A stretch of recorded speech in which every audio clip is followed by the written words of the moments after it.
Former College of Charleston basketball standout Jermel President wants the average student athlete to succeed, and that's why he's bringing the power of the student athlete to the College of Charleston in August. In this edition of Quintin's Close-Ups, I sit down with Jermel one-on-one. And be sure to download the free Quintin's Close-Ups app in your Apple or Google Play stores, or listen to this interview later on the free iHeartRadio app. Well, it's so good to see you again. It's good to see you too, Q. I appreciate this greatly. Thank you, man. Thank you. Every time something either goes up or down, I get a call from you. Staying consistent. Yeah, and you're busy too. Yes, sir. Yes, sir. I could go back. I have to go back rather to July 19th because you posted this on your Facebook page. You said this quote: "I'm happy to announce my position with Woodland High School, Wolverines, that is, head coach, skills and development department. Assistant coach, men's varsity basketball, that is." Tell me why Jermel President, why Woodland High School? Well, in high school, it starts from the game of basketball per se in the youth, and me being to be a presence in kids' lives, and teaching to give back to some of the wealth of knowledge I have through the sport. The AD over there, the head coach, Leon Weakness from Fort Dorchester, he called me and we had a long talk for about 2 or 3 weeks trying to figure it out. And that's an untapped market out there, with no rec department. Right. But the athletic director over there has got great vision for the athletic department, you know what I mean? And so I love to be part of things that you're starting out. I think my influence will be heavily over there with my training and my wealth of knowledge. So I think it's a great opportunity for the kids in the area and for me as well, just to keep pursuing that mission of giving good skill development to the youth. What is your vision for this program? Well, the same as always. I think is developing a high level athletic program through all the sports and getting them more notice. They kind of really out there in the woods. That's why it's called Woodland. But they're scrappy athletes out there. They're dedicated athletes out there. Don't quote me on this, but you can check my AD. I've heard he's talked about plenty of times that they have produced more not Division I, but more football players have got scholarship than mostly of the current schools in his area. So I'm very pleased that they have that much interest in their athletic department, that athletic program. So I want to be a part of something like that that's growing and getting better in our community. You talk about the community. I got to return you here at home, the College of Charleston. On August 11th, the Power of the Student Athlete will be here and is sponsored by the Office of Institutional Diversity. Tell me why this, why now? Good question. Just because, January will be my 28th year, in business. Wow. And I'm a student athlete activist. Yeah. So I think with all the experiences, all the things that I've experienced through my years of, being a professional in Charleston, business and training, I just feel like there's the community is being hijacked per se through the travel ball industry, and I don't think student athletes are really getting what they really need to get out of the industry as far as being placed and being recruited and so forth and so on. So not give too much up of what I'll be talking about on August 11th, but per se something like the fast food effect. We now just getting labels on our food, no GMOs or cage-free eggs or real cane sugar. Well, that's because an advocate went to the government and complained about the food that they were getting. So as a result, restaurants had to update their menu, and as a result, it educated society and gave us a choice when we want good food or bad food. So that's what I'm doing per se, being an activist of giving a lot of information to the community so you can be well-rounded and make any decisions better as a whole. And I also, like to address that OID. Oh yeah. Was very, very, very crucial in giving me the platform to get this message out there.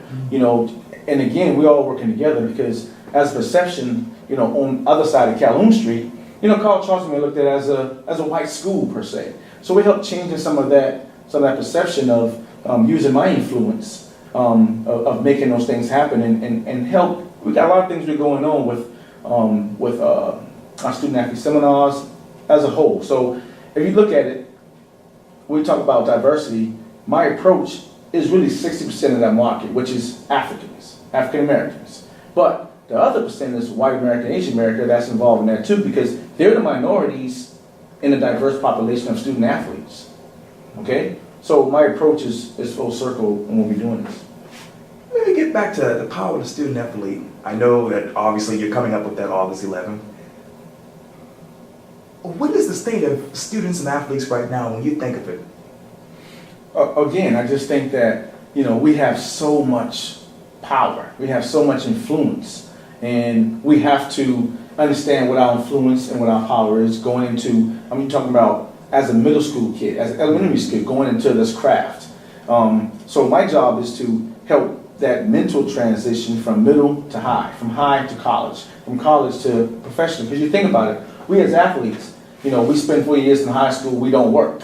All right, then we go to college, we get a scholarship, we can't work. So we're 8 to 10 years out of the job market.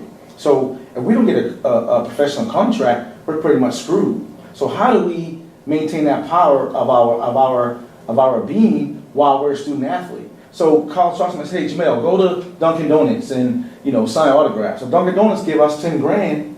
Anyone that some players can't sign autograph. Whereas as a student athlete, I got to build a rapport with John who owns Dunkin' Donuts. So when that ball starts bouncing, I can be able to transition to something that, knowing that with the community support, the booster. So you got to help build those type of connections as a student athlete so you can be much more using those transferable skills if you don't get a contract. And I know I don't want to get too much into the event itself, but you listed a couple of things here, including your famous oatmeal recipe. I've eaten that recently. Correct. ACT, SCT test taking, clearinghouse information, how to develop great time management skills. Is social media your resume? Is travel ball in high school your only platform? Branding and marketing your worth? Recruiting tips? I know I'm being redundant here, but what is the biggest difference between all of this now versus when you were in college? Well, that's a great question, Quintin, is that I was an exceptional athlete. So I got recruited by the major Division I colleges. If we roughly, do a poll on the numbers that I'm doing research, we got 1,982 kids get scholarships every year.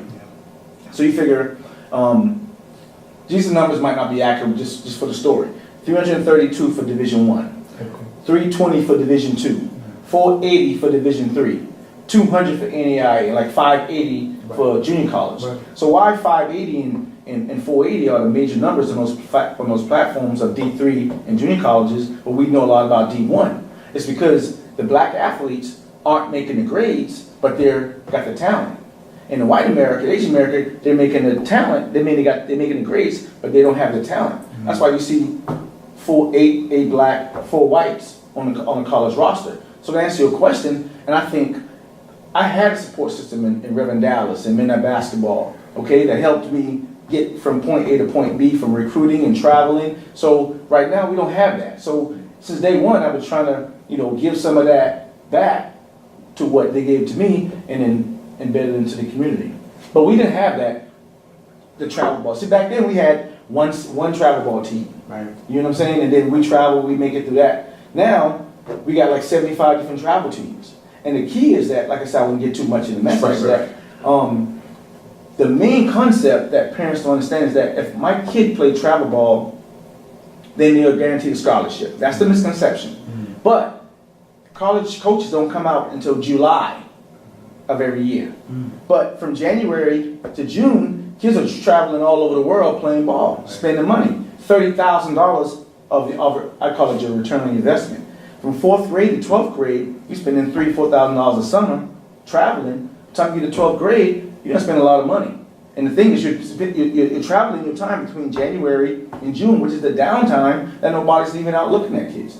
Then you play in the leagues that sanction and non-sanction. You know what I mean? Sanction means that NCAA got potential student athletes and they can come at the games. If the games aren't sanctioned between January and June, what's the point of playing all these games? We got to work on development and getting these kids to the next level for development. And that's the approach we're taking and trying to change the game and change the community so they ask those questions. Like you go in the restaurant asks you, do you want a gluten-free menu? So when they go to these organizations, they go ask these questions. Do you have an ACT-ST component? What's your plan for my kid? So we're trying to change the scope as a whole and educate the community so we can, be well versed in our student athletes. So, if you fast forward to the end of this particular program, what do you want that headline to be about the power of the student athlete? That's a headline in itself. It's the power of the student athlete. And like I said, I can't get too much into it right now. but it's identifying those strengths. You know what I mean? And us, we got great time management skills. We're great people person. Right. We got to make the same grade in less time. You know what I mean? I'm talking about in school and in college. Right. So I think we get a bad name of not being intelligent, not being smart. So we kind of change some of that approach of exposing some of the things that's not allowing us to make those things happen. And you got to think as far as standardized tests. Oh yeah. All right. On what you asked about, and the reason why we're falling short into getting those scholarships is because if you think about private and public schools, right? In the public setting, they teach what color's the phone, what color's the cup, what color's the microphone. In the private setting, is what's the distance between the color, between the phone and the cup? What's the circumference? What's the mean and mode? Right. What's this critical thinking and problem solving, right? So when kids get to a standardized test, what's the critical thinking and problem solving as a senior or junior high school, and it's time, we're failing. Because our bottom base, we don't have that condition to be the mental capacity because of our schooling in public and private schools. So it's real deep, and it goes real far back to the end results of why we're not performing, why we're not getting ahead as student athletes. What's next after the power of the student athlete? That's the most consistent. Well, I'm going into informational speaking. I'll be traveling the country, traveling in schools, middle school, high schools, talking about these things, talking about the power of student athlete, talking about the transition from middle to high, talking about transition from high to college, transition from college to society. Right. And even from my elementary component, we just introduced a parent advocate, giving them toolbox, from that base. So here we're talking from elementary all the way to college by working with student athletes, working with families, giving them good information. So it ain't no next. It's a continuance of what we just really, and I think August 11th will be the date that I'm exposing both sides of Calhoun, which is a documentary that's coming out in April.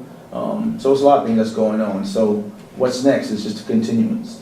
And as we sit here at the College of Charleston, I know that your beloved athletics department is on the rise with basketball and baseball these days. Where are you emotionally with that? I think it's great. I think it's great for the community. I think it's great for the college. I think it's great for a lot of alumnus like myself. Right. You know what I mean? Because as again, they're on a ticket sponsoring this event, which Right. is huge. Dr. Harris came in. We had a long talk. We met 3 or 4 times when we got it. Before they decided we were going to do it. I think this is something that they had to really vet and make sure it was right things. They're stepping outside of their domain, into a community project. So we really appreciate their, their addition and just giving us the platform to make this thing happen, because obviously they had to approve the message to what they were saying. So I think having the institution and the cause behind it it makes the message credible. And if you were to be a student athlete today, how would someone describe you?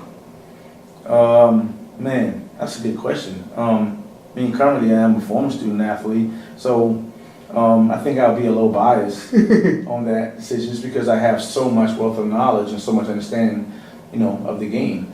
And I think, what we trying to, you got kids that's in schools right now that can really, you can go to, Wood Table State, which is a D3 school, Right. in Oklahoma. But we're just so based on that certain platform of Division I basketball that we're missing out on a lot of other platforms that's available to us if we had the open recipe and approach on making it happen. Those things we're going to talk about that in August 11th. But that's the reason why all this big event stuff is coming up. Oh, that's so good to hear. Well, Jermel President, thank you so much for your time. I really, really appreciate I this. appreciate you, Q. Hey, but I told you was going to blow up. I told you was going to blow up. Thank you. Thank you. Nah, you do a great job, man. I told everybody, time I talk, I said, listen, that guy can get his hands on anybody. Yes. You know what I mean? Do the Doing a grace great of God. job out there. Doing a great job out there. Thank you. I work hard for the community. Definitely. Yeah. Throw that W up. Hopefully they'll see this out there. Sure. Yeah, thank you. Thank you, baby. Yeah, man. Anytime. Yeah.